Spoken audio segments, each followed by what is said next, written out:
Coming up on the Sports Desk, they've been cursed, or so we thought, for a decade now.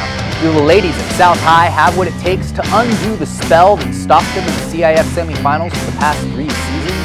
And speaking of postseason semis, the West Warriors have a trip to a semifinal game on the line. They look to make it there a 4th year in a row, but a slow start has them chasing Calabasas early. Plus, it's the biggest rivalry in Los Angeles. Before the Bruins and the Trojans hit the gridiron, their fans duked it out right here in Torrance. All that plus scores and highlights from Torrance's sports scene. The Sports Desk starts right now.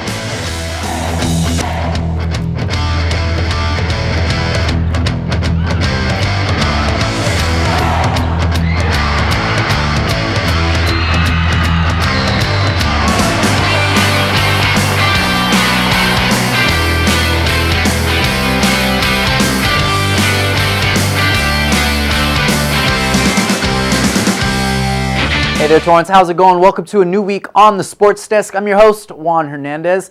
For the past 3 seasons, this has been the time of year we typically start asking questions about curses at South High.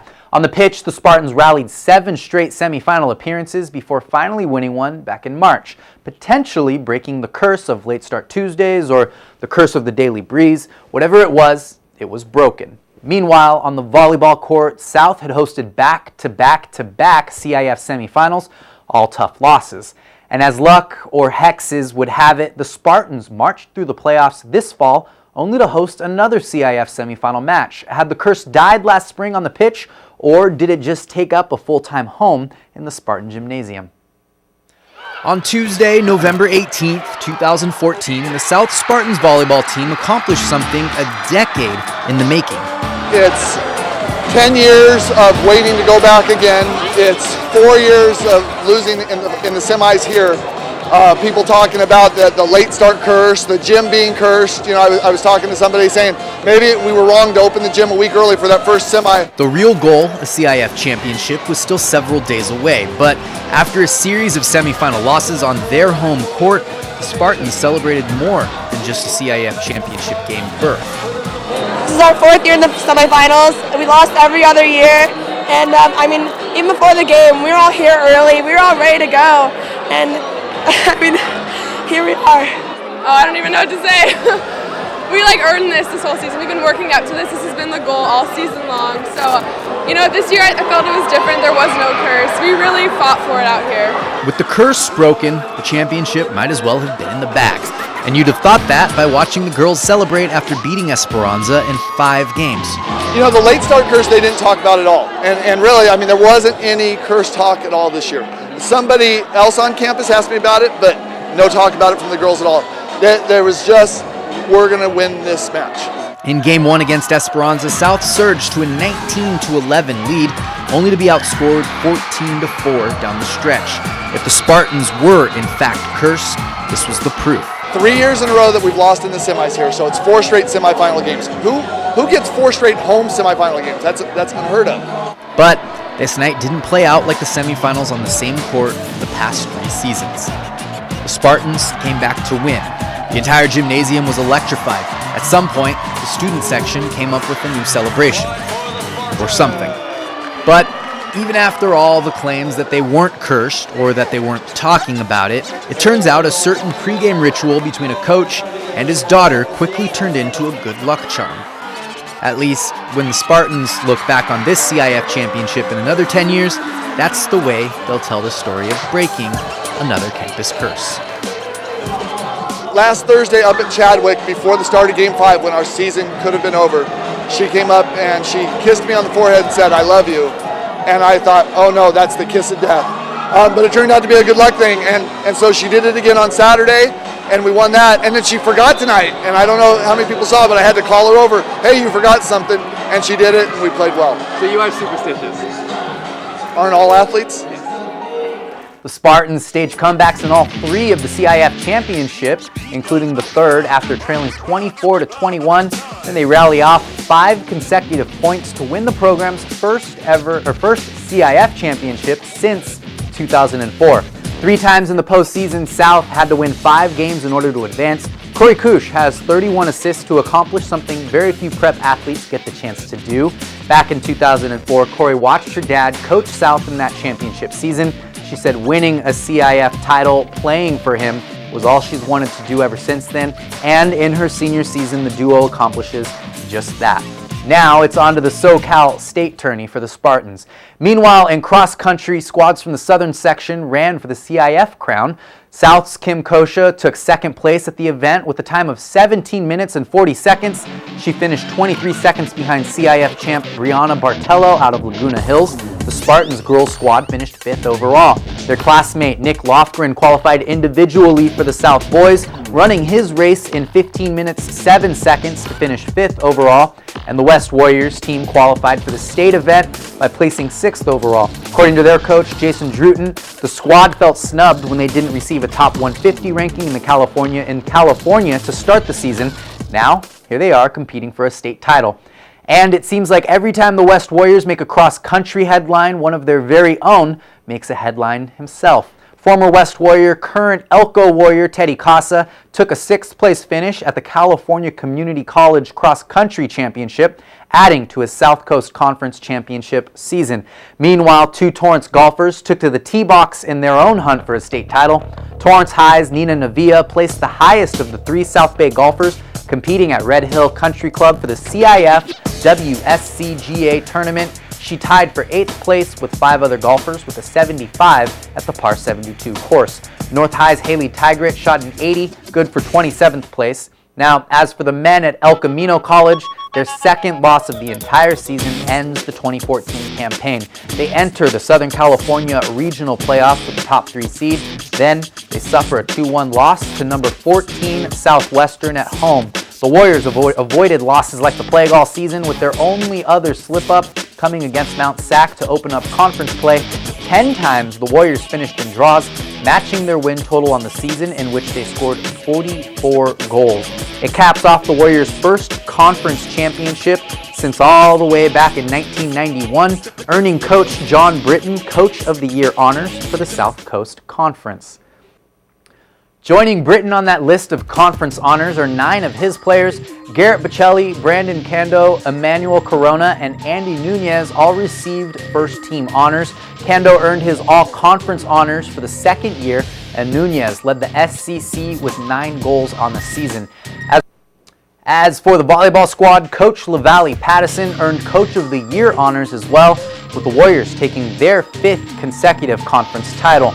Kim Haney leads the pack of 7 Warriors earning all-conference team nominations, with Haney being named Player of the Year.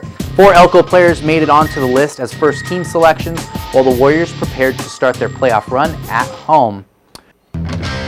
Coming up, the West Warriors were the only Torrance football team making it out of Week 1 in the postseason. If they can put together a postseason win streak, they're dialed for a matchup with the school they haven't beat in 5 years. For others, it may have just been a summer job. But for me, it was training. Now I'm an Air Force pararescueman, and my job is to save lives. Make the right choices today, and be ready for the challenges tomorrow. This message is brought to you by the U.S. Air Force. To Maddie. Congrats on paying off all those student loans. Finally, right? How'd you manage that anyway? I started tracking my spending, changed a couple of habits. Wow, I'm kind of living paycheck to paycheck right now. I don't even know how I'm doing it. Well, have you tried saving a little? I want to, but where's that money gonna come from? Bill collectors, they're the worst. Am I right? When it comes to financial stability, don't get left behind. Not home. Get tools and tips for saving at feedthepig.org. Okay, so we drowned the fire. Yep. Stirred it. Drowned it again. And now just feel if it's cold. Yeah. Cool.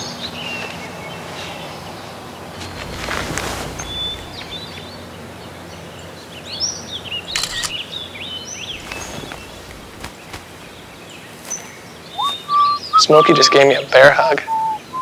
I know. I already posted it.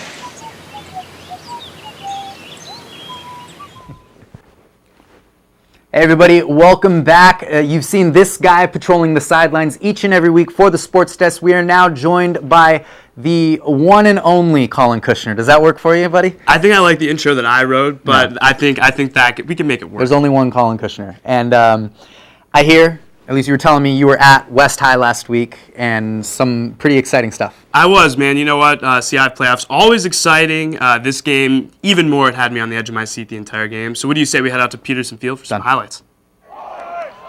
West taking on Calabasas Coyotes in the second round of the CIF playoffs. First quarter, we're tied up at 7. Tristan Gebbia hands it off to Eric Hillman, who breaks off with a huge run. He gets tracked down by Joey Johnson. A few plays later, Gebbia steps up and he finds Emmanuel Osachukwu for the TD. Calabasas goes up by a touchdown. Later in the first, Calabasas up 21-7 now. Trevor Mallett finds Zach McGraw, gets stopped just short of the promised land. A few plays later, Brett Ogie with the handoff, and he punches this one in for the 1-yard score.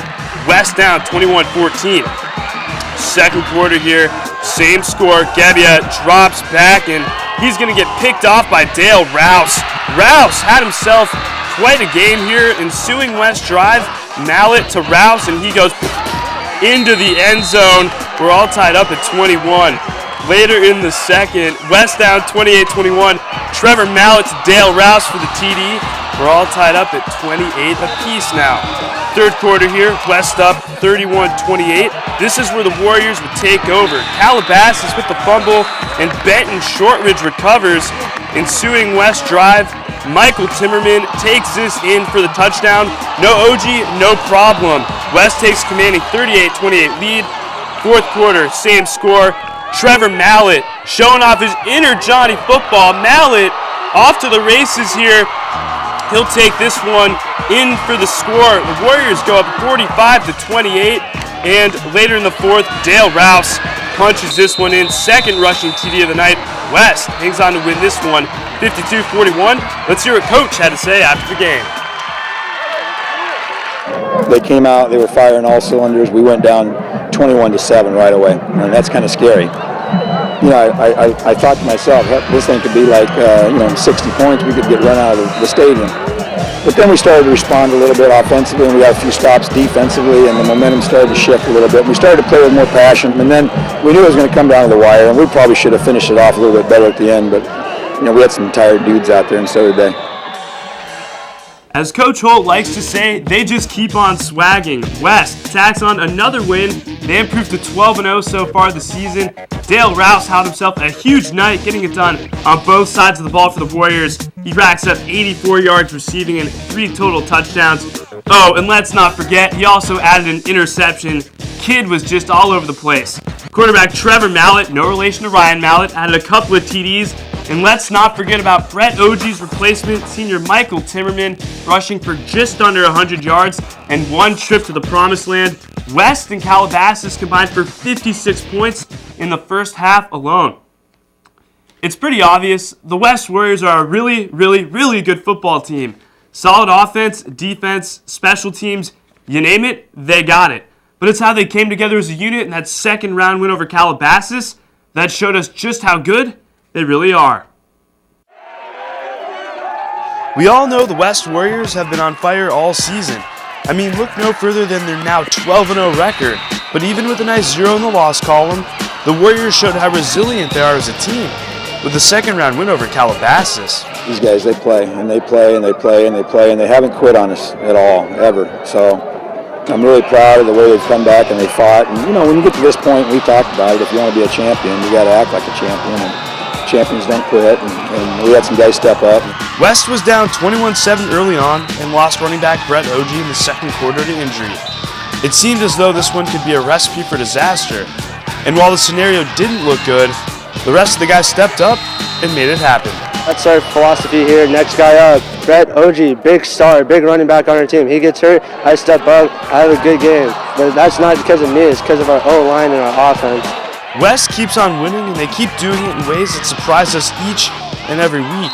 A collective effort was shown, and Dale Rouse sees it as everyone having a helping hand in the team's success. Everyone, even if you're on special teams, even if you're on the sideline, everyone's working hard. We're all pulling on the same rope, We're all working for that same goal, so it's a big team effort, I feel like. Whether it's the guys rooting from the sidelines or making big plays on the field, football is a team sport that requires everyone to be on the same page. And this is exactly why the West Warriors are an undefeated team making a deep playoff run. Reporting for the Sports Desk, I'm Colin Kushner. So West wins a big playoff game, but the big story now, that sets up a huge rivalry game. PV, man, I mean, you and I both know they both played each other in the Bay League. I mean, I think you're the one who told me they're actually bitter rivals, so it's going to be really, really interesting to see, kind of a fun fact for everybody. The last time West won was back in 2009. They're 1-5 the last 6 meetings. Yeah, I don't really know if that's a fun fact for anybody at West High, but you're right.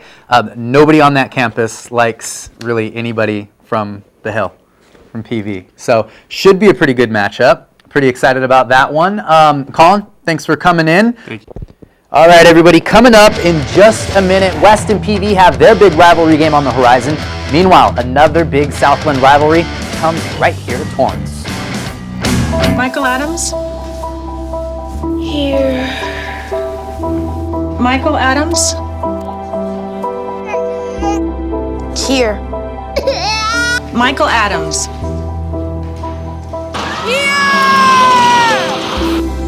Michael Adams. Students who miss 18 days of school in any grade risk falling behind and not graduating. Absences add up. Keep track at boostattendance.org today.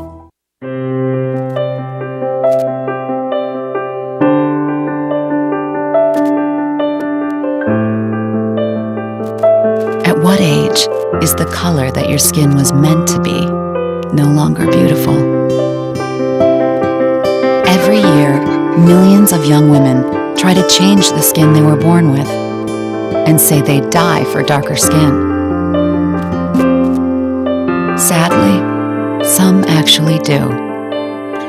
Melanoma is the second most common cancer in teens and young adults 15 to 29. And one person dies from melanoma every hour. It's time. Change your thinking, not your skin.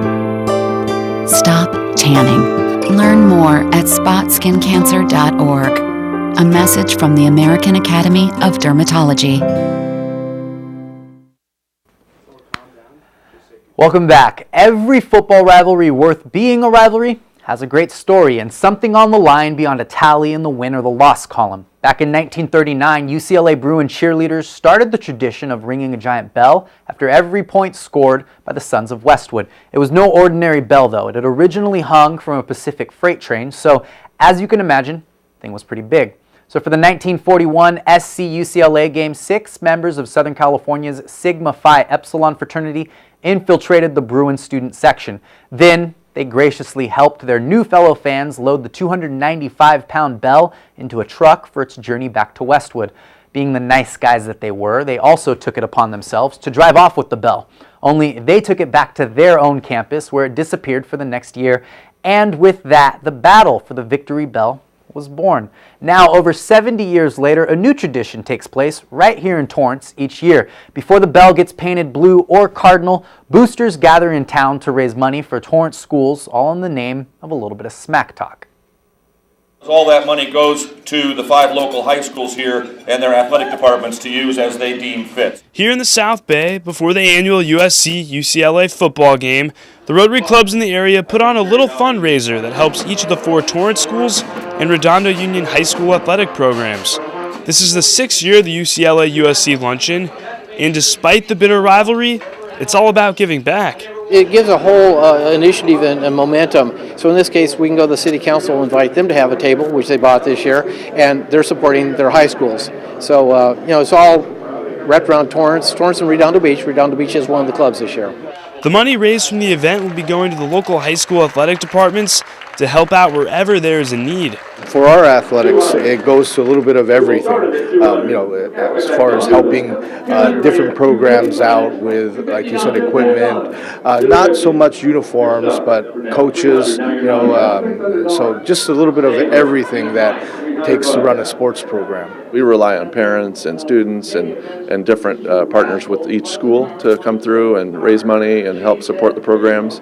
But an event like this is really community-wide, and the money goes to all the schools for them to use as they need for student equipment or stipends to pay coaches to come in and do those kinds of things. Traveler the Horse, along with Joe and Josephine Bruin, showed up for this rivalry event. And of course, legendary USC and UCLA coaches John Robinson and Terry Donahue teamed up for some entertaining rivalry banter. I think it comes down to three things: Brett Hundley, and Brett Hundley. The fact that the guest speakers that we have today is John Robinson and Terry Donahue, it shows you that it's critically important to the schools to support these kinds of things, and it's just good for both schools. It's good local fun. While the two schools don't exactly go together like peanut butter and jelly, this event put a different spin on one of the biggest college rivalries in the country. And of course, let's not forget, it's all for a good cause. Reporting for the Sports Desk, I'm Colin Kushner. Thanks, Colin. So with all that build-up between fans, we finally got to see the Bruins and the Trojans settle it on the field. So UCLA wins their third in a row over Troy. The last time UCLA put together a win streak over SC was all the way back in 1998. Previous to that, the Trojans had won 12 of their last 13 meetings. Brett Hundley said earlier this week, after the dust settled, it will be his final time playing in this rivalry. It keeps the Bruins alive in the hunt for a Pac-12 championship appearance to top all that off. All right, everybody, that's going to close the books on another week with the Sports Desk. As always, we're available on Facebook if you want to peek at what we're doing throughout the week and which games we're going to feature. The Facebook.com SportsDesk TV, or if you'd like to email the show, it's the sportsdesk@torranceca.gov. All right, like I said, that's it. We will see you next week. Have a good one, Torrance.